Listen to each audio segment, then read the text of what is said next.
قانون هفتم: خود را وقف یادگیری مادام العمر کنید. حقیقت این است که آنقدر عقل، توانایی و هوش دارید که اگر تا آخر عمرتان هم روی رشد آنها کار کنید، نمیتوانید از همه‌اش استفاده کنید. شما زرنگتر از آن هستید که بتوانید تصورش را بکنید. البته ذهن شما همانند یک عضله است و تنها در صورت استفاده رشد می کند.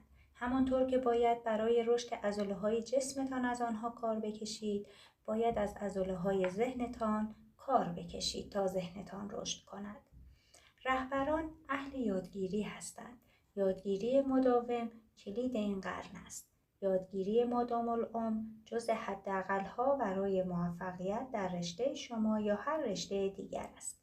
همین امروز تصمیم بگیرید که دانش‌پژوه رشته خودتان شوید و تا آخر عمرتان به یاد گرفتن و بهتر شدن ادامه دهید. یادگیری مادام العمر 3 کلید دارد. کلید اول: هر روز پس از بیدار شدن 30 تا 60 دقیقه در زمینه حرفه خود مطالعه کنید. خواندن برای ذهن مانند ورزش برای جسم است. وقتی هر روز 1 ساعت مطالعه کنید، تقریباً معادل 1 کتاب در هفته است. کلید دوم: گوش دادن به برنامه‌های صوتی. به ویژه هنگامی که در اتومبیل خود در حال رانندگی از جایی به جای دیگر هستید. هر فرد به طور متوسط زمان طولانی در اتومبیلش می‌گذراند. از این فرصت استفاده کنید و اتومبیل خود را به یک ماشین یادگیری تبدیل کنید. برنامه‌های آموزش صوتی بزرگترین پیشرفت در آموزش بعد از اختراع دستگاه چاپ هستند.